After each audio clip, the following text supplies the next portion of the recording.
नमस्कार मंडळी, मी आहे पूजा। तर आज आपण बनवणार आहोत पिल्लूसाठी भेंडीची भाजी आणि भाकरी। त्याच्या टिफिनसाठी बनवत आहोत आपण। म्हणजे त्याला आज भेंडीची भाजी घेऊन जायची होती। मी शेपू बनवणार होते, पण तो बोलला की भेंडीची भाजी दे, शेपू नको। ठीक आहे म्हणलं, चला शेपू मी अगोदरच बनवून ठेवला होता। भेंडीची भाजी बनवतच आहे, भाकरी बनवत आहे, तर म्हटलं चला शॉर्ट बनवूयात। आणि त्याचसोबत मी आज तुमच्यासोबत गप्पा पण मारणार आहे। म्हणजे माझं चॅनल मॉनिटाईज कधी झालं, माझं पेमेंट वगैरे सगळं मी आज तुमच्यासोबत शेअर करणार आहे। तर चला मग। मला ना भाकरी करायला खूप आवडतात। म्हणजे ना मी 7वीत असल्यापासून ना भाकरी बनवते। मला ना भाकरी बनवायची एवढी आवड आहे ना, तेव्हा मला जमत नव्हतं। आई ना स्वयंपाक करायची ना, तर तेव्हा मी आईला सांगायची शेवटची 1-2 भाकरी असेल ना तर ती मी बनवते। मग आई पण मला शिकवायची कसं भाकरी बनवायची, कसं नाही। तर त्याच्यामुळेच मला सवय लागलेली आहे। आणि मी तसंच म्हणजे सवय मला लहानपणापासून जशी लागली होती ना, तर तसंच मी आज पण भाकरी बनवते। सुरुवातीला एका हातानेच पीठ अगोदर मळून घेते चांगलं छान, आणि त्याच्यानंतर मग त्याचा एक गोळा बनवून घेतल्यानंतर ना, तो गोळा छान हाताने थोडासा मोठा करते आणि मग भाकरी थापायला घेते। आणि सुरुवातीला काय व्हायचं माहिती का, लहानपणी माझा म्हणजे भाकरीचे जे काठं असतात ना, तर ते थोडेसे चिरल्यासारखे व्हायचे। तर तेव्हा ना मी हाताने असं थोडंसं हे करायचे, दाबायचे आणि ते झाकायचे। तर ते मला आज पण तशीच सवय आहे।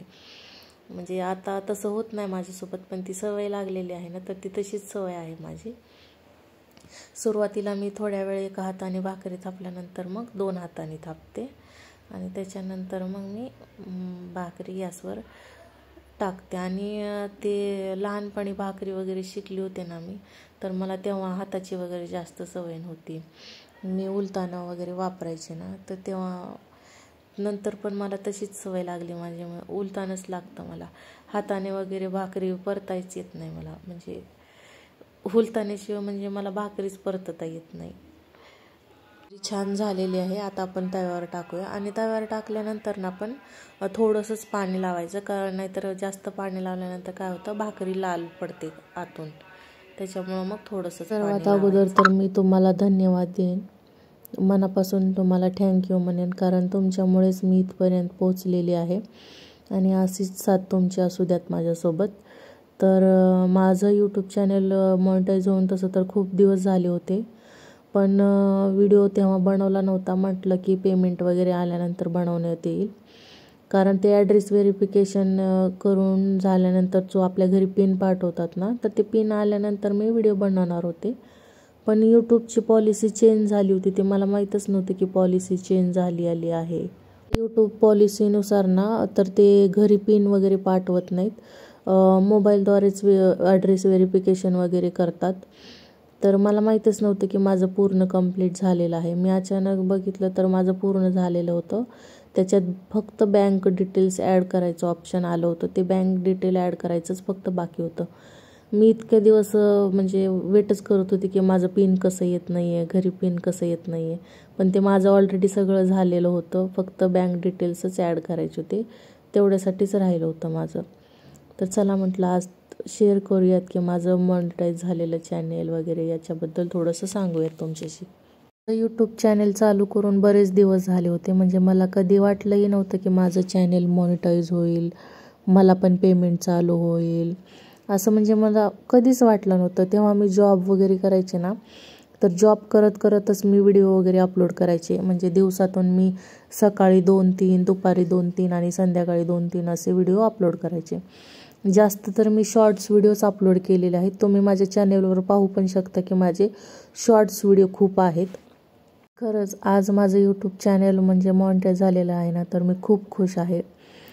आणि ज्या स्त्रिया म्हणजे मी जॉब करत होते ना, तेव्हाची गोष्ट वेगळी होती। आपला महिन्याला पेमेंट वगैरे यायचा।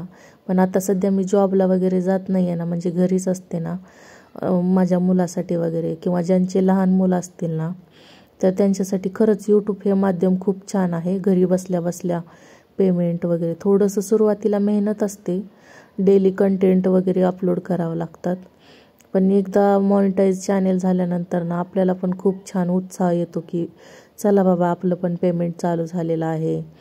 म्हणजे आपण स्वतःच त्याच्यावर काम करायला लागतो.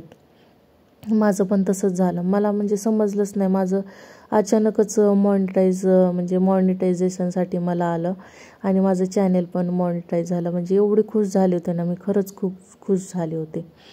आणि घरी बसल्या बसल्याच म्हणजे खरंच म्हणजे खूप म्हणजे माझ्यासाठी तर खूप छान आहे. म्हणजे मला कधी वाटलंच नव्हतं की माझं चॅनेल मॉनिटाईज होईल. ज्यांना कोणाला यूट्यूब चॅनेल चालू करायचं असेल ना तर त्यांनी मला कमेंट करू शकता. म्हणजे मला जेवढं काही माहिती असेल ना तेवढं मी तुम्हाला नक्की शेअर करेन. म्हणजे माझा अनुभव वगैरे, फेस न दाखवता यूट्यूब चॅनेल कसं चालू करू शकता, ते जेवढं काय म्हणजे मला माहिती असेल ना तेवढं मी नक्की तुम्हाला सांगेन. यूट्यूब चॅनेल लवकर कसं मॉनिटाईज करतात. बोलत बोलत भाकरी पण झालेल्या आहेत माझ्या. म्हणजे मी जास्त नाही, फक्त 2-3च भाकरी बनवलेल्या आहेत. मिस्टर पण सकाळीच ऑफिसला गेले होते आणि व्यंकटेश पण शाळेला जाणार होता. आणि आज म्हणजे माझा उपवास होता ना, ते त्याच्यामुळं मी उपवास संध्याकाळी सोडते, दिवसा भगर वगैरे खात असते. त्याच्यामुळं मग मी 2-3च भाकरी बनवणार होते. आणि प्रत्येकाच्या जीवनात ना थोडेसे चढ उतार येत असतात. माझ्या पण जीवनात खूप म्हणजे उतार चढाव असं आलेलंच आहे. आणि त्यातच मला स्वामींचा पण आशीर्वाद होता. स्वामींचं पण मी जेव्हापासून करायला लागले ना तेव्हापासून पण मी खूप खुश आहे. म्हणजे मला कधीच कोणत्या गोष्टीचं वाईट वाटत नाही की हे नाही ते नाही, हेच आहे आपल्याकडे तेच नाही, असं नाही. म्हणजे स्वामींचं प्रत्येकाकडे लक्ष असतंच. स्वामी प्रत्येकाला ना ज्या त्या वेळेला देतातच. प्रत्येकाच्या आयुष्यात म्हणजे एक वेळ ठरलेली असते की ह्या वेळेला आपल्याला हे मिळणार आहे. आणि तसंच माझं पण झालेलं आहे. मी स्वामींची सेवा ना जेव्हा यूट्यूब चॅनल चालू केलं ना मी, तेव्हापासूनच मी स्वामींची पण सेवा चालू केलेली आहे. त्याच्यामुळंच मला स्वामींनीच असं सांगितल्यासारखं झालेलं आहे की तू यूट्यूब चॅनल चालू कर वगैरे. कारण मी त्यावेळेस ना अचानकच असं इंस्टाग्रामवर रील पाहत होते ना, तेव्हा मला स्वामींचा व्हिडिओ आला होता. त्यावेळेसच मला म्हणजे स्वामींचं पण वेड लागलं होतं. आणि अचानकच माझ्या मनात पण कल्पना आली होती की आपण पण यूट्यूब चॅनल चालू वगैरे करावा. त्याच्यामुळंच मग मी यूट्यूब चॅनल पण चालू केलं होतं. तेव्हा मी माझ्या आईकडे होते आणि आईने पण मला म्हणजे सांगितलं होतं की तू पण यूट्यूब चॅनल चालू कर, असं तसं. आणि माझ्या मिस्टरांची तर खूपच साथ आहे. कारण ते मला कोणत्याच गोष्टीसाठी अडवत नाहीत की तू हे असं कर, तसं करू नकोस, असं. म्हणजे ते मला म्हणजे पूर्ण फ्रीडम देतात. ते म्हणतात तुला जे करायचं ना ते कर, मी तुझ्यासोबत आहे, असं बोलतात ते. आता पण मला ते व्हिडिओ वगैरे बनवण्यासाठी ना खूप मदत करतात. आणि जर म्हणजे मी व्हिडिओ वगैरे अपलोड करायचं माझ्याकडून जर राहिलं ना तर ते स्वतः मला आठवण करून देतात किंवा मग ते व्हिडिओ अपलोड करतात. किंवा मग मला काही आणखीन मदत हवी असेल ना तर ते पूर्ण मदत करतात. मी इतक्या दिवस ना मोठे व्हिडिओ कधी बनवलेच नव्हते मी. शॉर्ट्स व्हिडिओ वगैरे बनवायचे ना, तर मग मी जेव्हापासून मोठे व्हिडिओ वगैरे बनवायले ना तर त्यांनी मला स्टँड वगैरे घेऊन दिलं. रिंग पण घे म्हणत होते, पण मी एवढे मोठे व्हिडिओ बनवत नाही ना, त्याच्यासाठी मी नको म्हटलं. मग ते मला विचारतात तुला जे जे काही हवं आहे ना ते मी तुला घेऊन देतो वगैरे.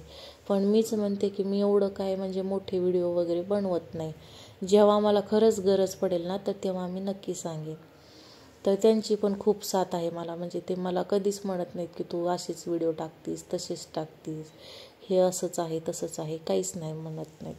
म्हणजे खूप साथ देतात मला. आणि बाहेर गेल्यानंतर ना पण व्हिडिओ वगैरे बनवायचे असतील ना तर तेच म्हणजे व्हिडिओ वगैरे शूट करतात. म्हणजे खूप त्यांची पण खूप साथ आहे मला. आणि खरंच माझा नवरा पण खरंच खूप छान आहे. मोठ्या व्हिडिओमध्ये पण थोडीशी मेहनत आहे, कारण त्या छोट्या छोट्या क्लिपा बनवून नंतर तो व्हिडिओ एडिट करावा लागतो. तर मी कोणतं ॲप वापरते एडिटिंगसाठी ते पण मी तुम्हाला नक्की शेअर करेन. ज्यांना कोणाला म्हणजे माहिती हवी असेल त्यांनी मला नक्की कमेंट करून विचारा. मी नक्की त्याचा आन्सर करेन की मी कोणतं एडिटिंगसाठी ॲप वापरते वगैरे आणि किती वेळ लागतो एडिटिंगसाठी वगैरे. मला सुरुवातीला खूप वेळ लागायचा एडिटिंग वगैरे करायची म्हटलं की 1-2 तास जायचं त्याच्यातच माझा. आणि नंतर मग जेवण स्वयंपाक तरी राहायचा, माझा काहीतरी काम करायचं राहायचं. त्याच्यानंतर मग माझे मिस्टर स्वप्नील म्हणायचे की असू दे ठीक आहे, मग मला बाहेर वगैरे घेऊन जायचे जेवण करण्यासाठी वगैरे. तर ते मला कधीच म्हणजे असं ओरडत नव्हते, रागवत नव्हते की तू यूट्यूबलाच वेळ देतेस, हे करत नाहीस ते करत नाहीत. कारण मेहनतच तेवढी असते ना एडिटिंगसाठी वगैरे. सुरुवातीला आपल्याला काय माहिती नसतं ना, तर त्याच्यातच आपला 1-1, 2-2, 3-3 तास जातात म्हणजे व्यवस्थित आले का नाही हे ते बघण्यात. पण आता तसं नाही. आता माझा ना व्हिडिओ एक अर्ध्या तासात तर लगेचच पूर्ण होतो एडिटिंग वगैरे करून. म्हणजे एवढी मला सवय लागलेली आहे. सुरुवातीला कोणाला पण ना वेळ लागतो आणि नंतर एकदा सवय लागली ना मग काय वाटत नाही. ते हाताखालचं असं वाटतं की बाबा पटपट पटपट होतं, त्याच्यानंतर मग काहीच वाटत नाही. तर आपल्या भाकरी झालेल्या आहेत आणि आता आपण भेंडीची भाजी बनवण्यासाठी घेणार आहोत. तर भेंडीची भाजी मी तव्यावरच बनवणार आहे, कारण पिल्लूपुरतीच बनवायची आहे ना भेंडीची भाजी. त्याच्यामुळं मग मी थोडीच भाजी बनवणार आहे ना त्याच्यापुरती, त्याच्यामुळं मग मी तव्यावर बनवणार आहे. तुम्हाला जर जास्त वगैरे भेंडीची भाजी बनवायची असेल ना तर तुम्ही कढईत वगैरे बनवू शकता. तर सुरुवातीला भाकरी वगैरे शेकून झाल्यानंतर ना मी शेंगदाणे घेणार आहे. माझ्याकडे शेंगदाण्याचं कुट्टा आहे, पण ते विदाऊट लसणाचं आहे. आपण भाजीसाठी वगैरे जे शेंगदाण्याचं कूट वगैरे वापरतो ना, तर त्याच्यात मी फ्रेशच बनवते, कारण मला लसूण वगैरे टाकून हवं असतं.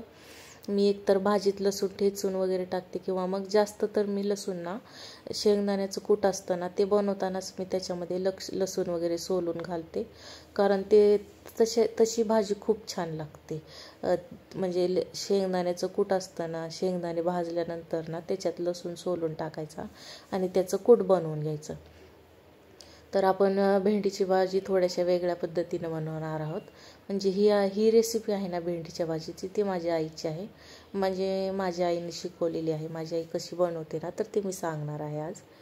तर शेंगदाणे भाजून घेतल्यानंतर आपण त्याच्यावरच भेंडी पण भाजून घेणार आहोत. तर भेंडीची थोडीशी मोठी मोठी कापलेली आहे, म्हणजे बारीक जास्त कापायची नाही, कारण भेंडी छोटी छोटी काप केले ना त्याचे तर चिकट होते भेंडी. थोडीशी मोठी कापल्यानंतर ना भेंडी पण दिसायला छान होते. आणि त्याच्यानंतर काय करायचं आहे, शेंगदाणे भाजून घेतल्यानंतर त्याच्यावर भेंडी परतून घ्यायची आहे, म्हणजे भाजून घ्यायची आहे थोडंसं तेल टाकून. आणि भेंडी छान तडतड भाजल्यानंतर ना तर त्याच्यातच आपण तव्यावर थोडंसं तेल टाकणार आहोत आणि त्याच्यावरच मग भेंडीची भाजी बनवणार आहोत. त्याच्या अगोदर ना आपण एक छोटासा कांदा घेऊयात, कांदा कट करून घेऊयात, कारण मी ही पिल्लूसाठी भाजी बनवते ना तर तो जास्त कांदा खात नाही, तर तुम्ही तुमच्या आवडीप्रमाणे कांदा वापरू शकता. मी एक छोटा कांदा घेतलेला आहे, तर त्याच्यात पण मी तो अर्धा घेतलेला आहे आणि टमाटर पण छोटंसंच घेतलेलं आहे आणि थोडीशी कोथिंबीर घेतलेली आहे. सर्वात अगोदर तव्यावर थोडंसं तेल टाकूयात. तेल गरम झाल्यानंतर जिरी मोहरी टाकायची आहे. जिरी मोहरी छान तडतडल्यानंतर त्याच्यामध्ये थोडासा कांदा टाकायचा आहे आपला. तो गुलाबी छान परतल्यानंतर त्याच्यामध्ये टोमॅटो घालायचा आहे. टोमॅटो पण छान झाल्यानंतर चवीपुरतं मीठ, हळद आणि थोडंसं लाल तिखट टाकूयात आणि मग त्याच्यामध्ये थोडीशी आपण जी कोथिंबीर कट केली होती ना तर ते पण टाकूयात.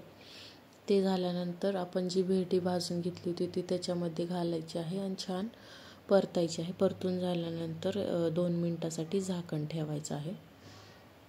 तोपर्यंत आपण शेंगदाणे जे भाजून घेतले होते ना ते आपण वाटून घेणार आहे. जास्त पण बारीक करायचं नाही आहे, ते थोडंसं मोठाड कूट ठेवायचं आहे.